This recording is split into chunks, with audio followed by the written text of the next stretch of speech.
let's get into some climate change headlines. Got this from Nick Humphrey's page.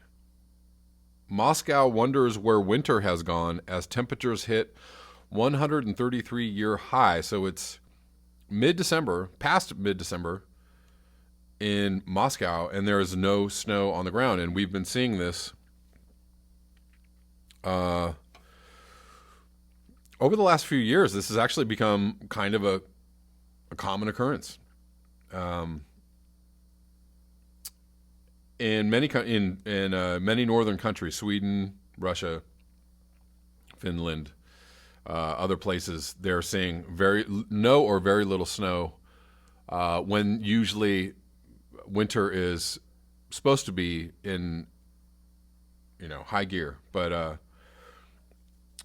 just another sign of weather weirding. Obviously, the Arctic is warming at a higher rate than the other latitudes. So it used to be the old logic was that going north was the thing to do to escape the high temperatures or the bad times of climate change. And the unfortunate truth is that the Arctic is warming at a higher rate than southern latitudes, and that is an uncomfortable fact because it kind of leaves you with nowhere to go. Please like the video. Thank you, Natural Progressive. Yes, please like the video so that more people can see that we are on. I don't know if starting earlier is better. There's a lot of people tuning in from the UK and other places in Europe. So I think East Coast as well. So I think starting earlier is not a bad thing. I still haven't gotten my head around what time it is in Australia, so I can't begin to think about what time it is there. I think it's early morning, if I'm not mistaken. My clerical collar, you like that? I saw the movie. Did anybody see the movie Parasite? Which is it's in South Korea, set in South Korea. Excellent movie. I actually saw it for the second time last night. Anyways, they all wear like these collarless collars. Maybe that's why I'm wearing this shirt. I'm not sure. Hierophant says little snow in Chicago so far. Thank you, Natural Progressive, for the super chat. Appreciate you. Guys, remember this is a super chat. Going South says we got snow cover, but barely. Valhalla, how you doing?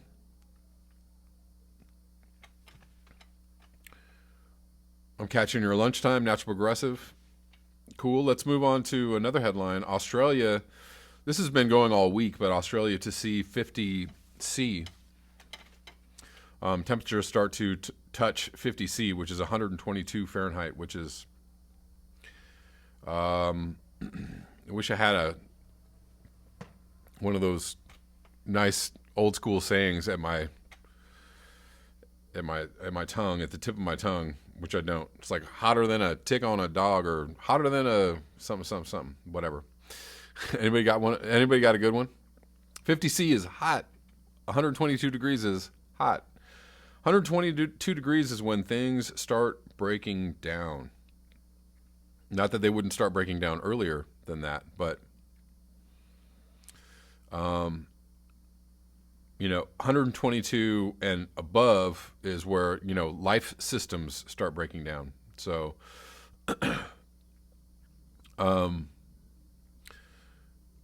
Australia just getting the worst, it seems like, of the extreme weather events, as well as the Far East, Indonesia, China, India, Japan as well. But Australia seems to be really taking it on the chin right now. So this is a big topic of discussion, or should be, or maybe it's not at all. We'll go from big to not at all. Arctic News just published a new blog post that said that we are going to see, there's a possibility, they don't say we are, they're indicating the possibility of extinction in 2020. Did anybody see this post? What are your thoughts on this? Valhalla, thank you. Thank you for the super chat. Valhalla says, for the win, man.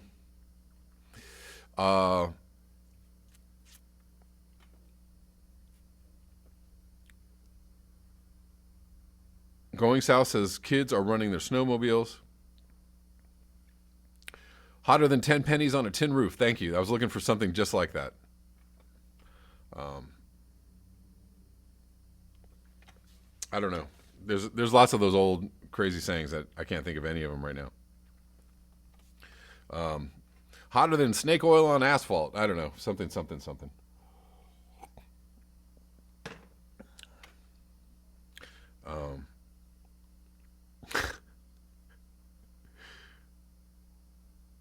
CB Unglesby says, this AM Sydney is surrounded by fire.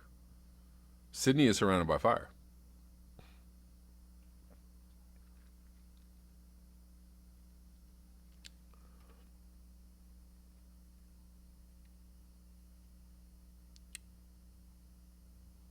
Valhalla says, my thoughts are OMG. My thoughts on waking every day is OMG. So yeah, Arctic News says their latest blog states the possibility of extinction in 2020. Now, to be fair, I didn't get too far. I just looked at it. I looked at the graphs. I looked at the charts a little bit. I rolled it around in my noggin. And, as per my last covering of the Arctic News blog saying that we were going to see extinction by 2023, I don't know. I don't know about this. I think this is the worst case scenario, right? They're doing the opposite of what, a lot of scientists do, which is play down the dangers and minimize everything and, doubt all the evidence, or, play down the evidence as much as possible and say like, oh, it's looking pretty bad, but, we're not going to see any effects until 2050 or 2100, et cetera, right? So that's, I feel like they're countering that strategy or that viewpoint. But I mean, come on, I think 2020, that is the absolute worst case scenario. That's on the level of like an asteroid strike, or a nuclear holocaust, or something just cataclysmic beyond all cataclysms. Yeah. So TCR Galaxy 2020 extinction based on a BOE Arctic carbon blowout. So basically, yeah, they're implying that we could reach the threshold, the tipping point, if you will. What they're saying is that the waters in the Arctic are warm enough to breach a threshold at which the methane clathrates will start dissolving and releasing massive amounts of methane. And that it will be so rapid that we are going to be extinct in 2020. This is just getting to the level of, I don't know about that. I mean, is it possible? Is it possible? I don't know. I think that I think things are going to develop much more slowly than that. And I don't mean much more by, 20 or 30 years. I mean, more than the 5 or 10 year timeline. Keith Boyd, how you doing? The Dude, how you doing? Environmental Coffee House, hello. It is Thursday.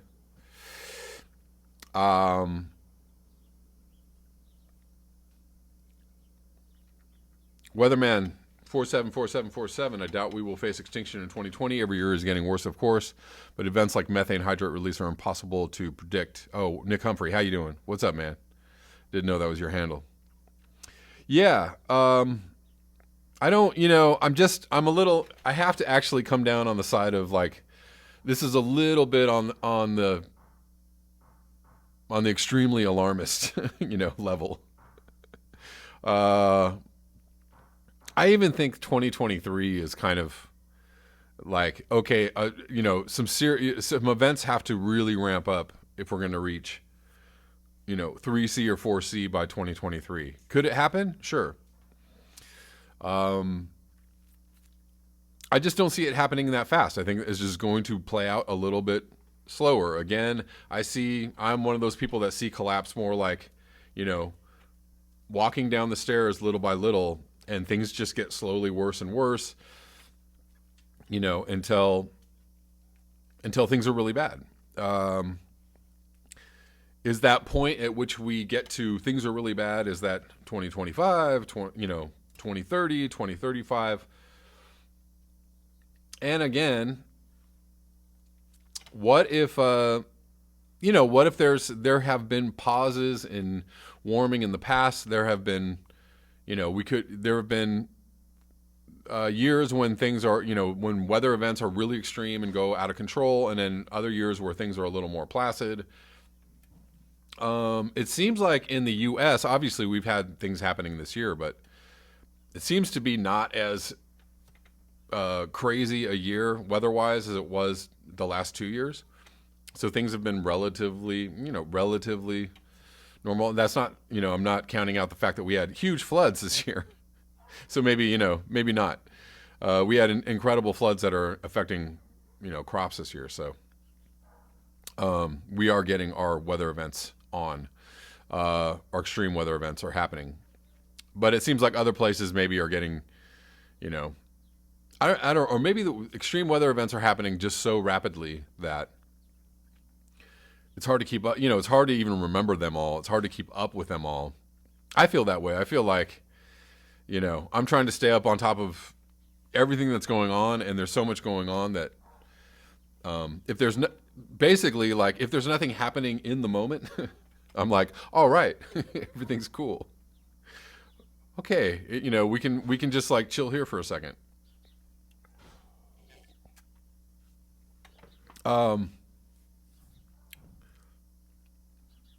So going back to when Valhalla said something, I think it was Val.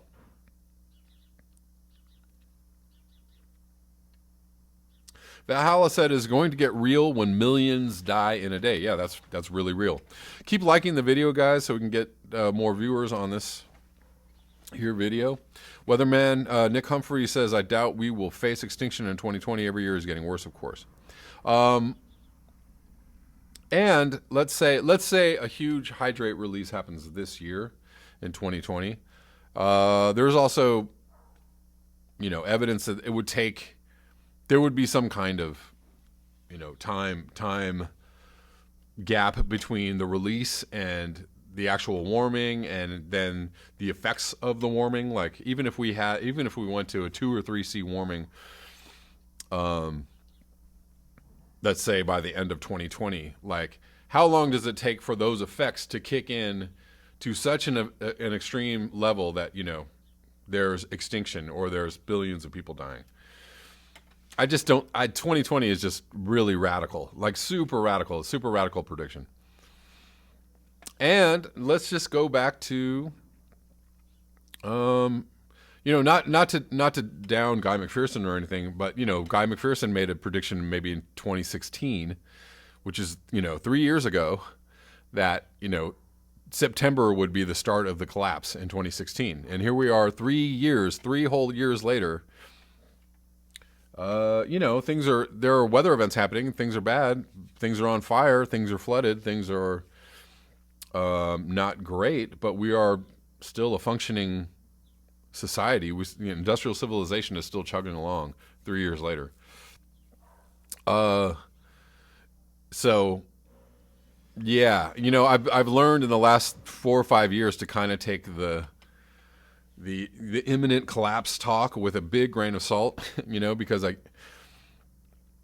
if you live your life on those terms, like here it comes, it's going to come in September, or it's this year, here it comes the collapse, right?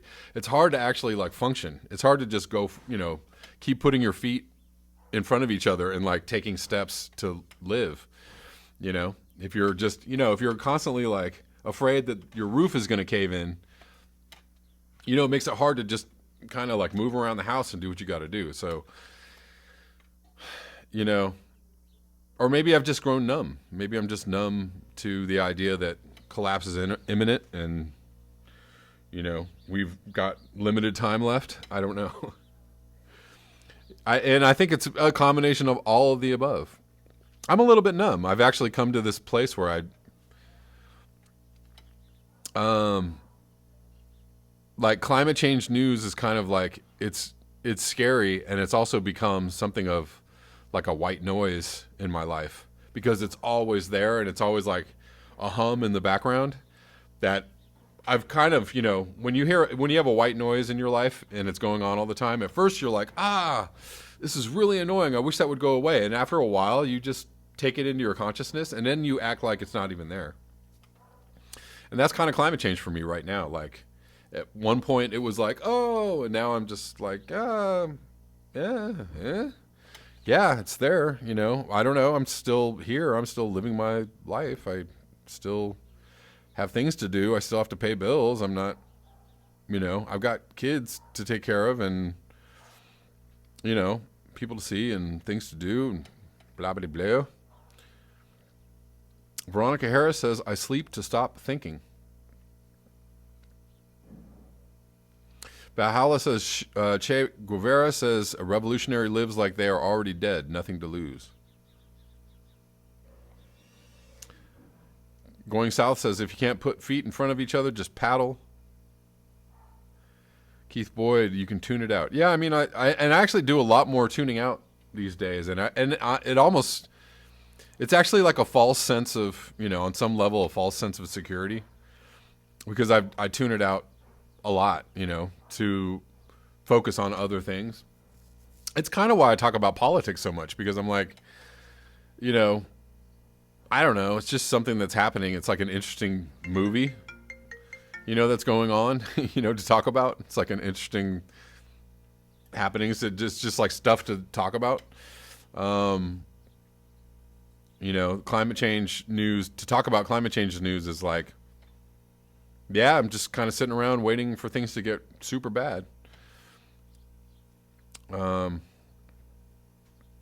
Christopher Spavin says, what if you had known 2008 financial crisis was upon us? What would you have done differently? Well, I don't know. In 2008, I wasn't... I might have gotten out of some investments that I was in. I actually had like an investment portfolio I was paying into, and had been paying into it for a few years, and in 2008 happened, and I lost like half my money, and then I was like, oh, maybe I should take my money out of this. Way too late. So, yeah, I mean, I would have done hopefully something different had I known the 2008 thing was coming. But it's weird because I've been hearing since, 2014, 15 that like, we're way over our heads in derivatives. There's a financial bubble looming. It's been all over, it's been about to pop for about 5 years. So, for a while I was living my life as if the economy was about to crash. And, now 5 years later, nothing's crashed, and they keep saying like, uh-oh, things are about to happen. And then you're like, okay, what's going to happen? I don't know. It's kind of one of those things where you want to be ahead of the curve, but if you're ahead of the curve, you might end up just putting yourself in a bad position because, everybody's still like, I don't know. Nothing to see here.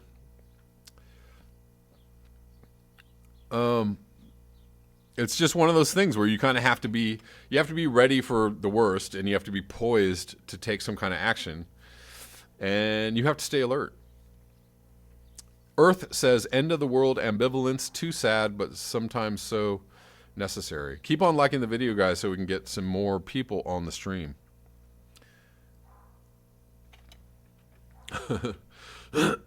Veronica Harris, wait, there goes an iceberg. Whoopee.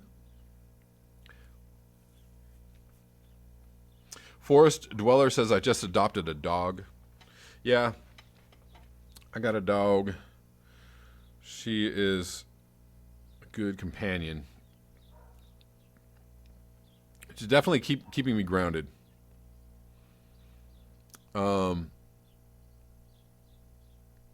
Christopher Spavin says, Rupert Reed is now planning like the climate crisis is finished, and now we must be ready for planetary hospice. I mean, yeah, it's kind of like, you know, do what you got to do, you know, because the end is nigh. CB Unglesby, I'm going to make an apple pie. So let's go back to some headlines.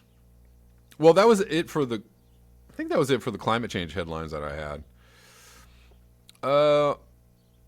Going back to this thought, it's not a headline. What's been happening in the political space, as far as progressive candidates on the left, and also even progressive pundits on the left, I think there's been this idea that you shouldn't alienate people on the right, or alienate, you know, what people would call deplorables or Trump voters, or, you know, regular people out there just trying to like figure out what's what, which I actually have to agree with, right? It's kind of like the Tulsi Gabbard, even Bernie Sanders, you know, has gone on Fox News to talk to people that might not be in your ideological silo. And again, you know, that always makes me think about, you know, maybe discussing things with climate deniers. It's really easy to just dismiss them, or count them out, or count them as lunatic. And I think we just have to keep, I don't know, I keep trying to find new language with which to talk to people around this, and it's really hard to stop the reactionary kind of thing, you know, knee-jerk, like, just get out of here, you don't know what you're talking about. But I do try to counter with facts and information, you know. But it's hard also because, you know, there's climate deniers out there that will jump in the comment section or they'll be on other videos, and they're just, you know, they are not listening to anything. They are running their narrative, and they have no room for any kind of like real deliberation. They're not willing to like go, what you say might have some truth to it.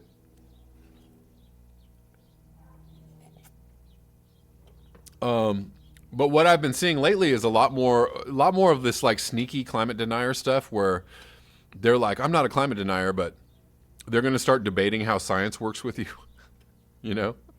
Or they'll start countering with things that are scientific. Like it's the whole grand solar minimum debate, right? So grand solar minimum is a thing. It's actually an occurrence. It's actually, you know, it's actually a known phenomenon. It's in nature. It does happen, but they use that to sound scientific in their refuting of climate science. And what they end up doing is like muddying the waters for people. Like, I never really thought of that. It's the climate, you know, the climate is always changing argument, right? So the right has taken over climate change, the title or the moniker climate change, and they're like, the climate is always changing. Yes. You know, like they're very smug and self-satisfied with their answer. And I saw this actually on a post on Facebook I'm in a bunch of like climate change forums, and somebody was like, well, now, you know, Republicans have taken over the name climate change. So now, or they've used it to their advantage now. So now we have to change climate change to something else. which is totally logical because climate change is one of the dumbest names ever. Climate change. It's just so innocuous and so, like climate change. It doesn't have the teeth that global warming does. And if anybody saw the movie about Dick Cheney, that movie indicates that climate change the name was developed in a think tank, a right-wing think tank, a fossil fuel think tank. They developed that name to not scare the children.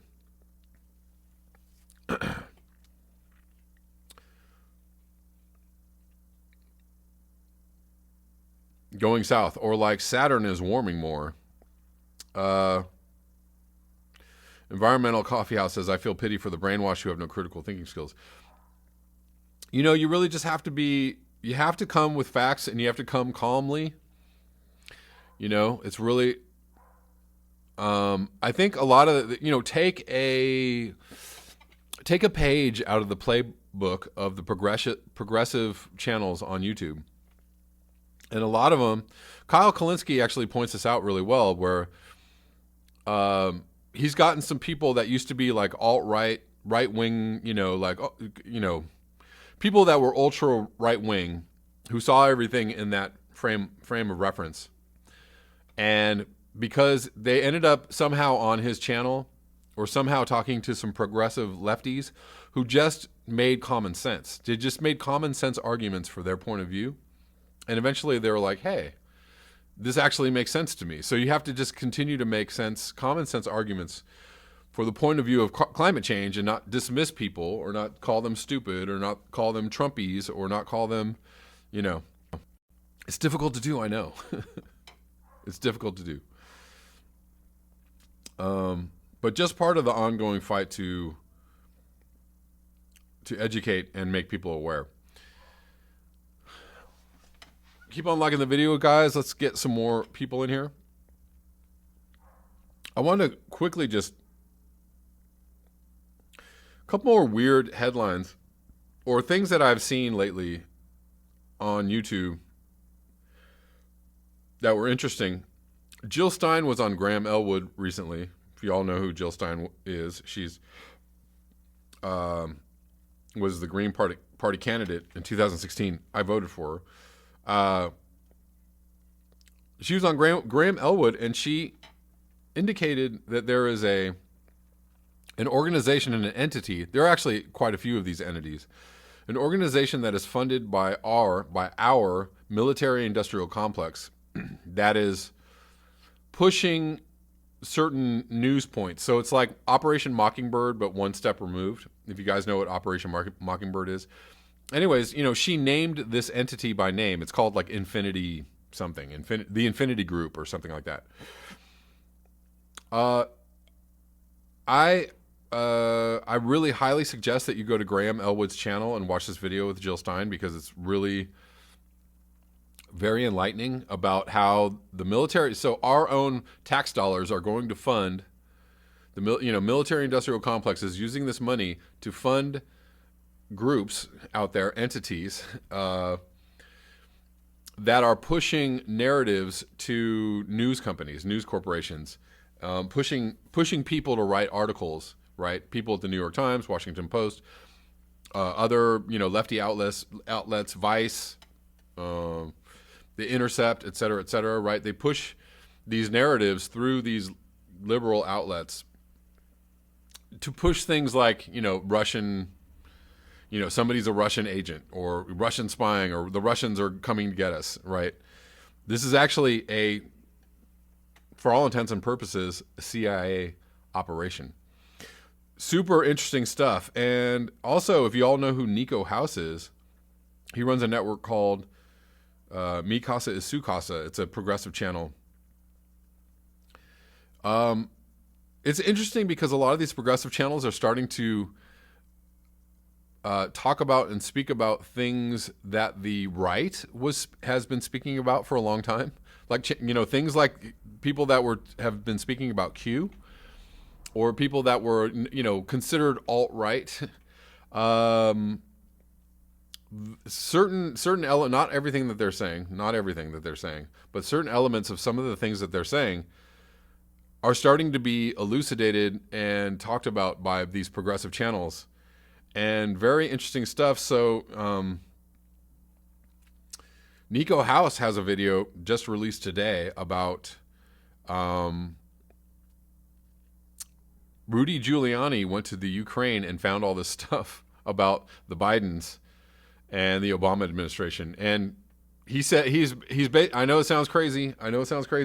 But he says in the beginning, he's a lefty, he's a progressive. He said at the beginning of his video, he said, take off your lefty hat, take off your righty hat, and just listen to this information. Anyways, go find that video on Nico House's channel and check it out. It's very interesting stuff. He also talks about the Clinton body count, which, everybody on the left is like, oh, that's a conspiracy. It's actually not a conspiracy. It's actually true. Many, many people have died around the Clintons.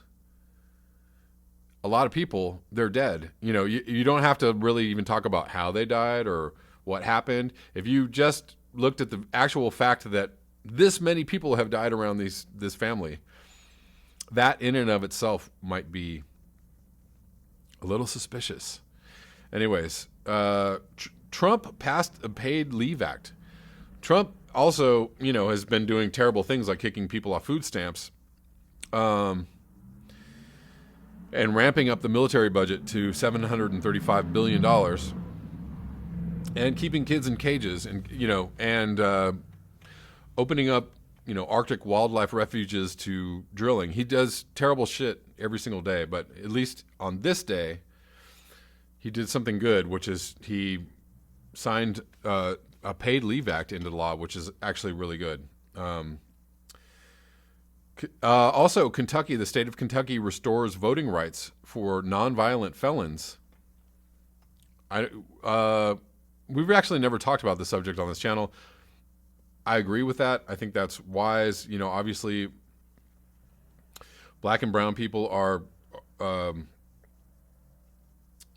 put into jail at much higher rates than white people, and they are disenfranchised because of this. So, restoring voter rights re-enfranchises minorities who are unfairly targeted by the legal system. And I think that's it for the headlines today that I wanted to get through. So that actually took me a really long time.